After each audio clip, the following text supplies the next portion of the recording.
Hi! In this video, we're going to talk about man's true friend. Dogs, animals that people have lived with for thousands of years and use them in a variety of ways. But before we get started, guys, subscribe to the channel. It's just one click, and it's not hard for you, but it's a huge endorsement for us. Thank you. So in this video, we're going to introduce you to 10 fascinating facts about dogs. In this video, we will talk about the strong friendship between dogs and humans that has lasted for many thousands of years.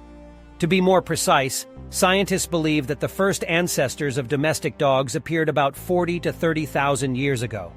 According to DNA studies, at this time there was a genetic separation of wolves from dogs. Up to that point, humans had been living with domesticated wolves for thousands of years. Our ancestors were hunter-gatherers, living in small groups, constantly moving around and eating whatever they could catch or find. But an interesting change occurred when wild wolves, ferocious predators, became domestic animals, and people began to hunt wolves in packs. Wolves were aggressive but also fearful and cautious. They competed with humans for territory and prey, but they preferred to stay away because they knew that humans were also dangerous. But then some wolves realized that human camps and campsites were a good source of food. Humans hunted the animals and left the leftovers close to the camp. Some of the less fearful wolves began to approach the human camps to feed on these remnants. Perhaps these were individuals who had been driven out of the wolf pack and had to hunt alone. Humans had become their natural means of survival. Such wolves that approached humans were less aggressive and fearful. Over time, they began to live and breed near the camps of ancient people. These friendly wolves passed on their characteristics to their descendants, and they became even more accustomed to humans. Perhaps they even began to guard human camps from other predators. Thus, a mutually beneficial cooperation between humans and wolves gradually developed. Over time, there were just dogs, that is, the ancestors of dogs, which were no longer wild wolves, but were not yet full-fledged dogs. They began to live alongside humans. However, not all the characteristics of the parents were always passed on to the offspring, and some of the cubs of these domestic wolves were aggressive toward humans. Such cubs were killed, and only those who were kind and friendly to humans were left. Thus, the aggression genes in the ancestors of dogs gradually disappeared from the population. The result was increasingly friendly dogs. These animals became indispensable helpers to humans because of their sense of smell. Dogs helped people to track and find prey, to corral and kill it. They also became a living alarm system for humans. In ancient times, when a tribe of people went to bed, it was always necessary to leave one sentinel to stay awake and guard the camp from predators or other tribes of people. But when dogs came along, life became much easier. Dogs had a keen sense of sleep, keen hearing, and a keen sense of smell.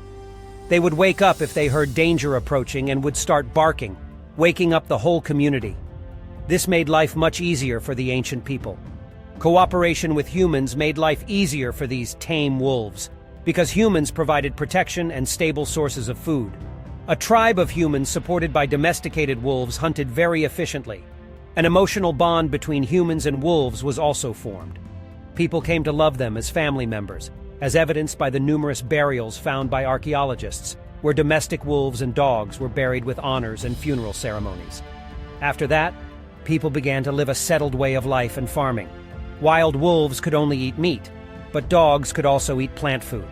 This happened because ancient dogs had to adapt to the new lifestyle and diet of humans. The ancestors of dogs whose bodies were unable to digest various grains and plant foods stopped breeding, giving way to those dogs whose genetic mutations enabled them to digest the plant foods that humans fed them.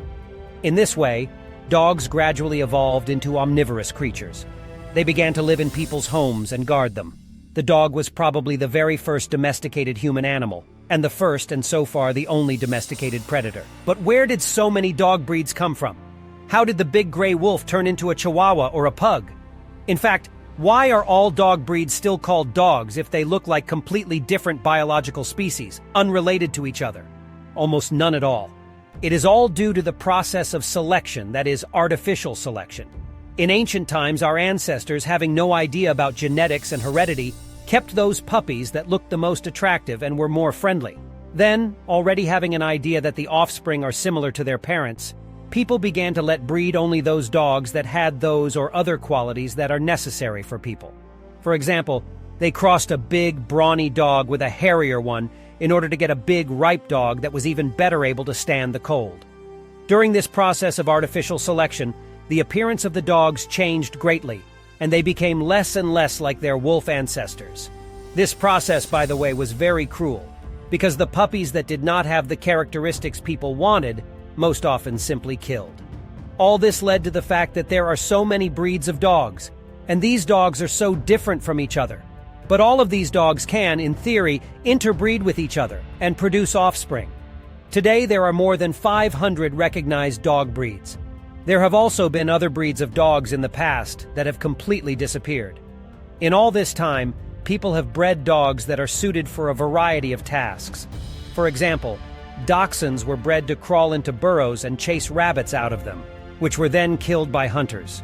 Terriers were bred to hunt mice and rats instead of cats. A large number of hunting dogs were bred. For example, the task of retrievers was to find a shot bird on the ground or in the water and bring it to the hunter undamaged. Hound dogs are engaged in tracking the prey on the trail. Dogs that were essentially sledding animals were bred in the northern regions of the planet. They were harnessed to pull sleds on which people rode. In medieval England, there were dogs specially bred to run in a wheel, like hamsters. This wheel spun the spit on which the meat was roasted so that it roasted evenly on all sides. It was very hard work, so the dogs worked double shifts replacing each other. This breed of dog is now extinct. Natives of the modern American states of Oregon and Washington bred a special breed of dog that they used as a sheep.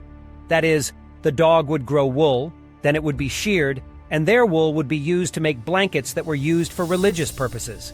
In short, people bred many breeds for absolutely different needs. Unfortunately, because of this artificial selection, many dog breeds suffer from very large health problems. For example, bulldogs and pugs have trouble breathing because they have such short and flattened muzzles. Many particularly large breeds of dogs, such as the Dane, on average live very short lives, as short as 5 or 6 years. That's very short for a dog. There are also genetically healthy dogs.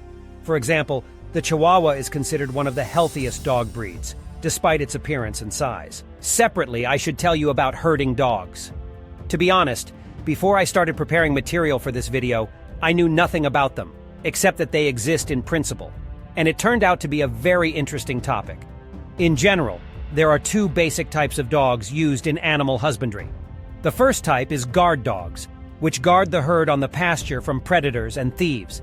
The second type is sheepdogs, which help move the herd from one place to another and prevent it from being scattered. Let's start with the history of guard dogs. People have been using dogs to guard herds since ancient times.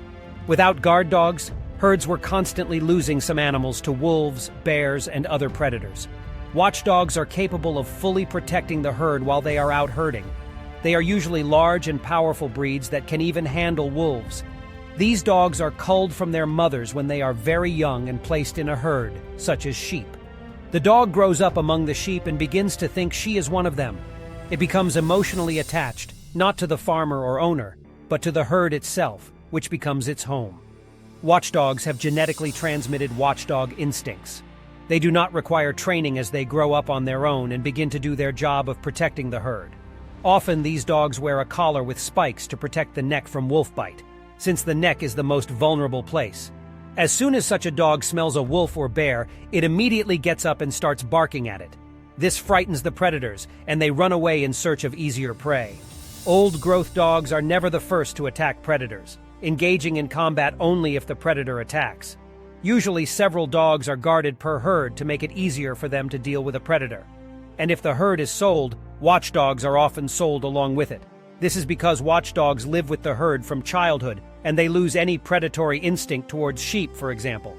Even if the dog is hungry, it will not attack and chew a sheep to eat it.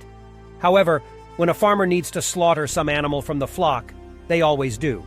But these dogs do not see their mate killing the herd, for the dog may run up to save the doomed sheep, goat, or cow. The second type of herding dogs are sheepdogs, which are used by shepherds to chase the herd in the right direction and prevent it from scattering.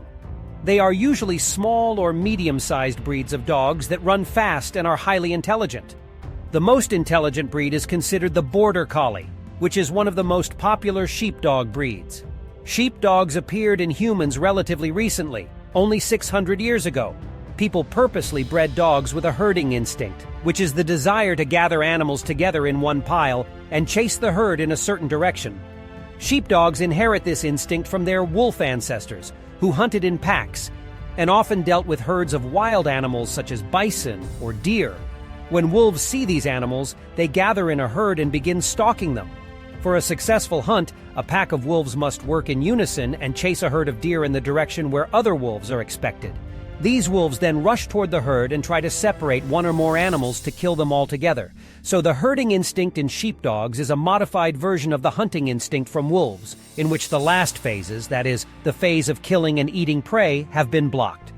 Shepherd dogs exhibit only the first phase of the instinct, gathering the animals into a pile and directing the herd in the right direction.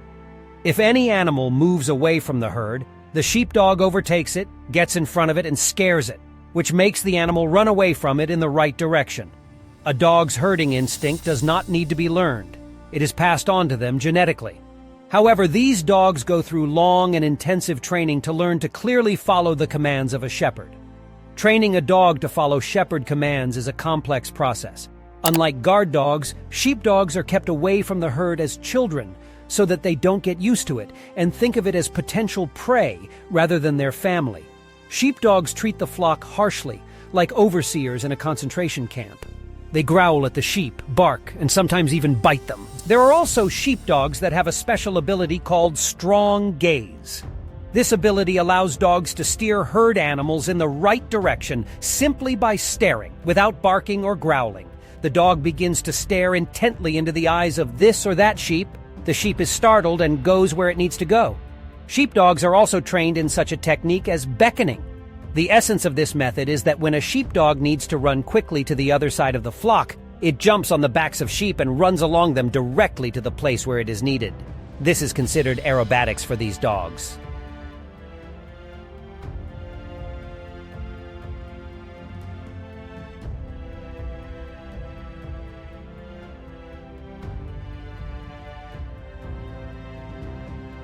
Everyone knows that dogs have a much more developed ability to smell.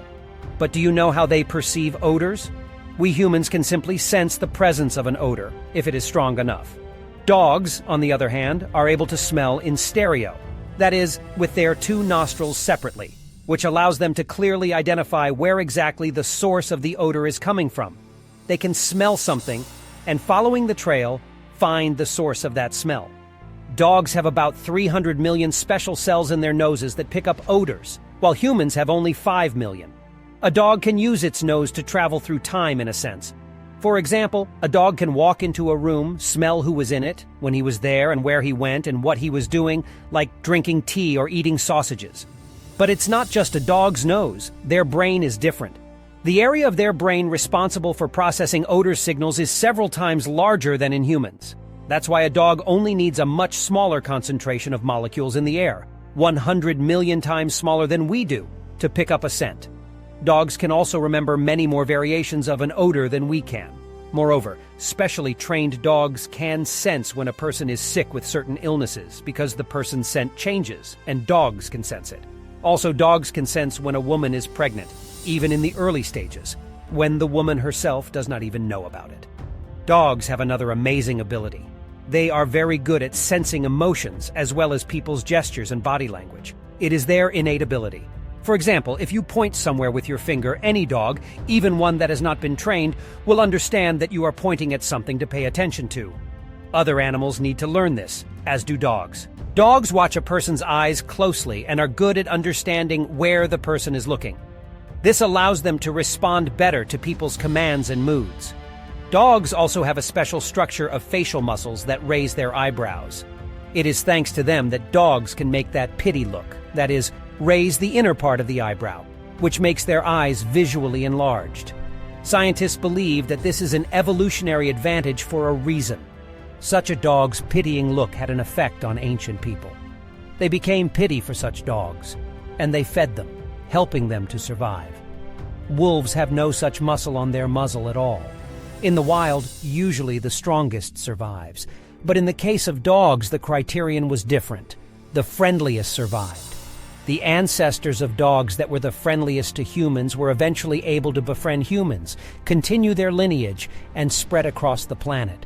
Dogs are so strongly attached to people that in the presence of their owner or family members, the dog's blood stress hormone levels drop dramatically. While cats see people as their slaves, dogs, on the contrary, see their owners as the most precious thing they have and love us unselfishly and unconditionally. It is also worth adding that dogs, in the process of artificial selection by humans, have lost some of their abilities related to hunting and survival, because humans have taken over the solution to these problems. Therefore, many modern dogs, even if they are big and formidable, will not be able to survive in the wild. There is a stereotype that dogs do not get along with cats, but this, of course, is not true. These two kinds of animals can be friends. Although mismatches happen too, I want to tell you about a dog who loved cats very much, so much that he started saving stray cats from trouble. This story happened in the United States, in New York, in the late 1980s. An American of Spanish descent named Philip Gonzalez was working as a construction worker. He had an accident and was severely crippled and could hardly walk. Because of this, he became severely depressed. His friends insisted that Philip get a dog from the shelter because they believed that a dog would bring joy into his life. Philip wanted to take a big and strong dog, but he was offered a walk with a small mongrel dog, which he didn't like at first. But during the walk, he realized that this was the dog he wanted to have around. So he took her for himself, and he named her Ginny. On one of his first evening walks with this dog, Ginny ran around the corner of the building and brought a little battered kitten who was quite exhausted. Philip took the kitten home. A few days later, Ginny found the cat again, now an adult, but battered and bleeding. They took him home too. Situations like this began to happen all the time.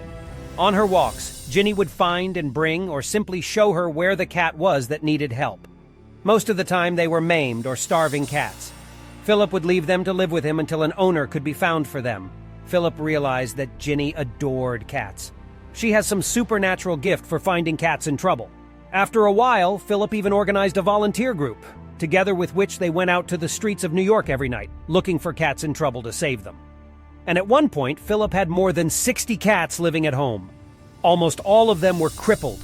Some were missing a paw, some had a tail, some had an eye, and some were completely blind. In the 12 years Ginny lived with Philip, she rescued more than 1,000 cats. She found them in dumpsters, in pipes, in pits, and so on. She died in 2005.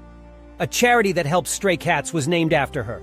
It still exists today. Perhaps the indispensable attribute of every dog is dog barking. But did you know that there is a breed of dog that can't bark at all? It's called the Basenji. It cannot bark because of the special structure of the larynx. However, all other sounds that dogs can make, such as whining, howling, growling, and snorting, are available to them. This breed is very ancient. These dogs were gifted by the pharaohs in ancient Egypt. They valued this breed and believed that it had the properties of a mummy amulet. These dogs were bred in several tombs of the pharaohs, indicating that this animal was highly revered in ancient Egypt. The homeland of these dogs is Africa. The indigenous peoples of that continent used it for hunting. And the fact that it could not bark was a plus, because it reduced the chances that the dog would scare off prey with its barking. Some African tribes still use this dog for hunting. In 1905, the Basenji was brought to the United States, and only then were they named the Kong Terrier, after the country they were brought from. This breed is often bred by those people who do not want anyone barking in their home. By the way, in addition to not barking, they also do not stink, which is definitely a plus for most people. You've all seen bulldogs, such chunky, cute dogs on short legs that grunt and snore. But did you know that this breed has a very interesting history, moreover, a bloody and cruel one? The name Bulldog is made up of two English words. Bull, and dog, dog. Those who are not interested in the history of the breed may rightly assume that the name of the breed is so because the bulldogs look like small, well-fed, muscular bulls. But this is not true. There was a very bloody sport in medieval England. The people of the past, for the most part, were very cruel sadists, so they invented such a thing as bullfighting. They would take a bull, tie it to a tree, then give it a whiff of ground black pepper to enrage it. After that, they would sick the bull on the unfortunate bull with bulldogs. This breed used to look different than they do now. These bulldogs were taller and bigger. but they also had very powerful short jaws that allowed them to grip the bull's body with their teeth. These dogs were the ancestors of the modern bulldogs.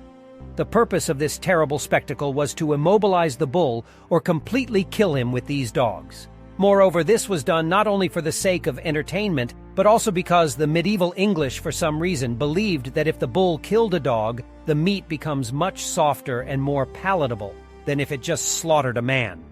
In the 19th century, such events began to be banned in England, as the first ideas about the humane treatment of animals began to emerge in those days, and people began to express dissatisfaction with such a senseless and cruel show.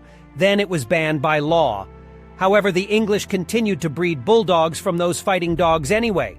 They bred a decorative bulldog breed that was much smaller in size, that is, those bulldogs that exist now. You may know we have the English bulldog and the French bulldog.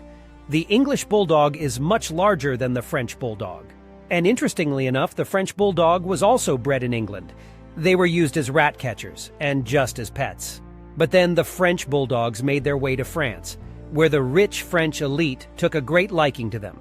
In France, the French bulldog was first registered as a separate breed and has since been called the French bulldog.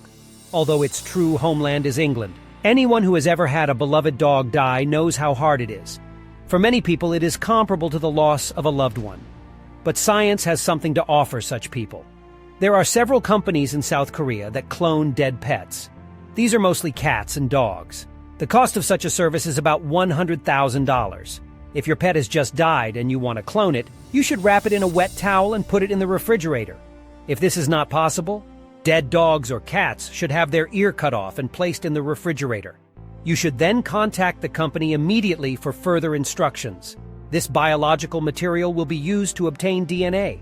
This DNA will be used to artificially fertilize the egg. The fertilized egg will then be implanted into a surrogate mother, the dog that will bear this puppy, or a cat if a cat is cloned. The cub born will be an exact genetic copy of the dead dog or cat. It is not certain that the dog will have the same character as the original, because character development is influenced by environment and experience. However, it will look exactly the same. Cloning pets is a rather controversial practice that has drawn much criticism from animal rights organizations. Their main concerns are that the practice exposes surrogate mothers to additional risk and suffering, and that clones are often born with defects. Sometimes a company will produce a clone that turns out to be unhealthy, and then a second clone is made that may also turn out to be defective. The dog will be cloned until a healthy puppy is born, which will then be sent to the customer. Of course, they cannot send a defective puppy for $100,000. This service, though it seems very strange and expensive, is becoming more and more popular every year, bringing these companies good money. Is it possible to repeat the success of our ancient ancestors and tame the wolf by making it a pet? The answer is both yes and no. Going into the woods, finding a random wolf there, and making friends with it is very dangerous. Most likely nothing will work out. The wolf or wolves, or rather because they live in packs, will simply maul you. A little wolf cub is another matter. If you take a baby wolf cub, take it from the mother wolf, and raise it in your house, then it will really get attached to its master and will not be afraid of him. But this is also a very dangerous activity. A wolf, even a reared human, has very strong natural instincts. The wolf cub will perceive his human as the leader of the pack. However, with time, this wolf will grow up, get stronger, become big and strong, and may decide that it is time to become the leader of the pack. Such wolf with a high probability will begin to show aggression to its master and can even kill him, even if the wolf is well fed and not hungry. Also, the wolf, if not attacking the owner, will pose a great danger to the surrounding people and animals. He can pounce on a dog or a cat and just kill it for fun. This is why it is illegal in all developed countries to keep wolves as well as other predators such as crocodiles or tigers. Nevertheless, some people do it anyway. We need to understand that our ancestors domesticated wolves very gradually, and most likely many people and wolves died during this process. Looking for friendship with wolves to modern man definitely should not. By the way, all breeds of dogs can crossbreed with each other, so they are actually one species. But in some cases, dogs and wolves can also crossbreed. This happens, for example, when a large stray dog wanders into a pack of wolves and the pack adopts the dog. The dog-wolf hybrid is called a wolf dog. It is huge and strong, yet not for humans. The wolf, by the way, has special qualities that are smarter than dogs. But keeping them is also forbidden in many countries, especially in those where wolves live. In the cat video, I asked you, who do you like better, cats or dogs? And you, in the comments, tell me about your dogs. I read the comments, and they also help a lot to promote the video. And on a related note, if you haven't seen it yet, check out my cat videos. The link will be right on the screen. Subscribe to the channel. By doing so, you're helping to grow the channel. Bye!